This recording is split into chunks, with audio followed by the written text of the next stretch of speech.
hope you're enjoying this devotional about leaves, and I hope you've been walking in your neighborhood and observing leaves, and maybe you're getting to travel to the Northeast to see the leaves, or maybe you live in the Northeast.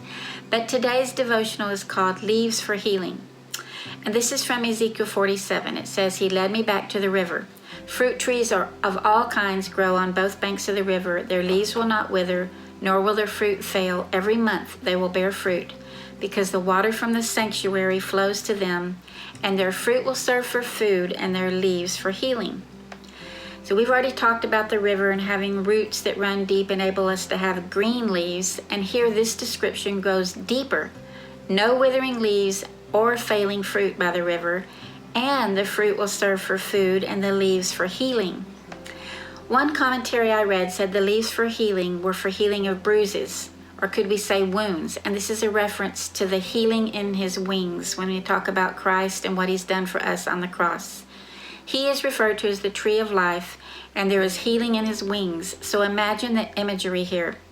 The river of flowing water that gives life to those planted nearby, experiencing healing for all their wounds and fruit for food.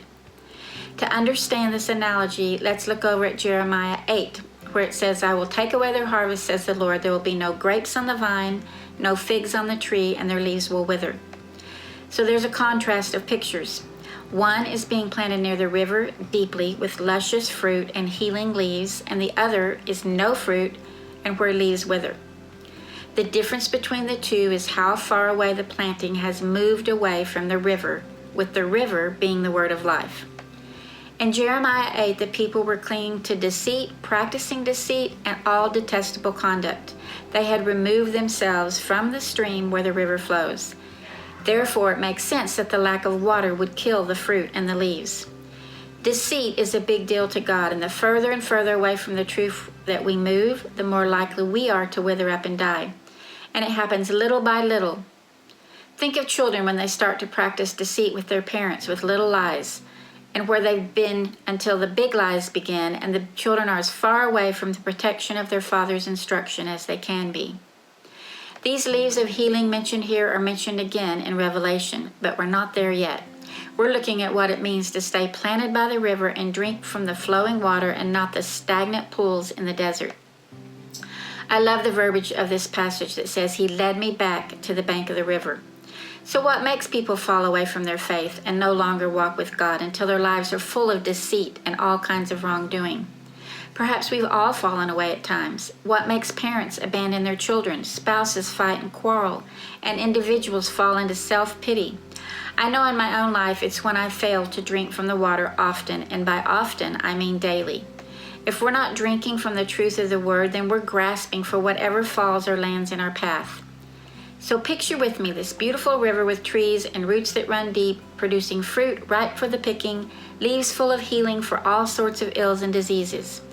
Why would the trees go elsewhere when everything they need is right there by the river?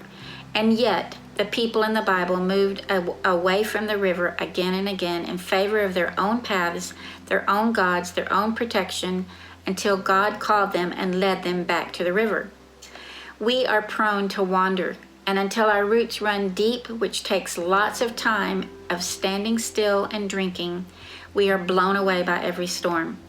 This passage says they will bear fruit every month, and these trees by the water, because the water of the sanctuary flows to them. This speaks of consistency, faithfulness, and the presence on the part of our Maker.